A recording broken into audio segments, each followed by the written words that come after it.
Perdana Menteri Israel Benjamin Netanyahu menegaskan bahwa Hamas harus dilucuti senjatanya dan Gaza harus didemiliterisasi. Pernyataan ini disampaikan dalam rapat kabinet mingguan di Yerusalem di tengah laporan yang menyebut Washington mulai mempertimbangkan perubahan rencana demiliterisasi di Gaza. Laporan media Ibrani menyatakan Amerika Serikat dikatakan berpikir untuk melanjutkan pembangunan kembali sebagian wilayah Gaza meskipun kemampuan militer Hamas dinilai masih ada.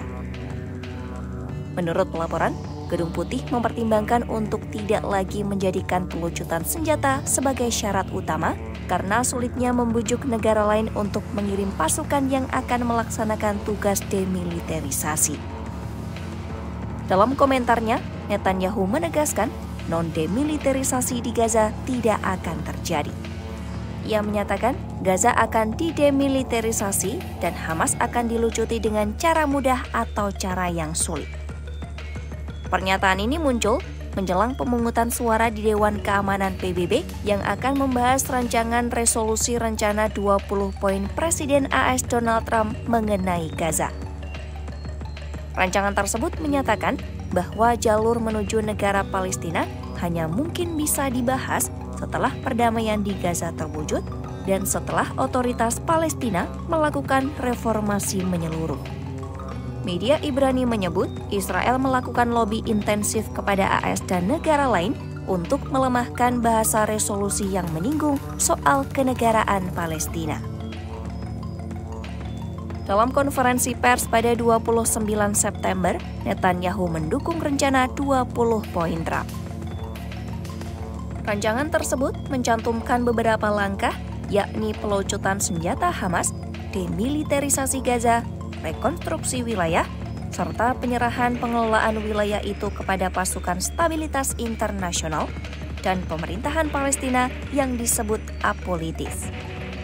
Netanyahu menegaskan pelucutan senjata tetap menjadi bagian wajib dalam setiap rencana untuk Gaza. Ia juga mengulangi penolakannya terhadap pembentukan negara Palestina di sebelah barat Sungai Yordan. Dalam pernyataannya, Netanyahu menyatakan sikap itu tidak pernah berubah selama beberapa dekade terakhir.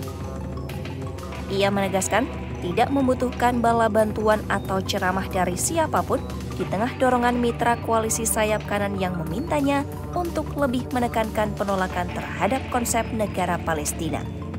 Sebelumnya, anggota Partai Likud mengeluarkan pernyataan resmi yang juga menolak kenegaraan Palestina.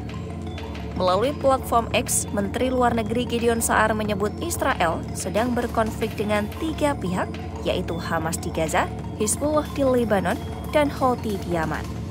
Sa'ar menyatakan Israel tidak akan menyetujui pembentukan entitas politik baru di dekat pusat populasinya karena resiko yang ia nilai sangat tinggi. Menteri Pertahanan Israel, Israel Katz juga menyampaikan posisi serupa. Dalam pernyataannya, Katz menegaskan kebijakan Israel jelas bahwa tidak akan ada negara Palestina. Ia menjelaskan Hamas akan dilucuti senjatanya di kedua sisi garis kuning Gaza seiring implementasi gencatan senjata pada 10 Oktober. Katz menambahkan, wilayah Gaza akan didemiliterisasi hingga terowongan terakhir dihapuskan.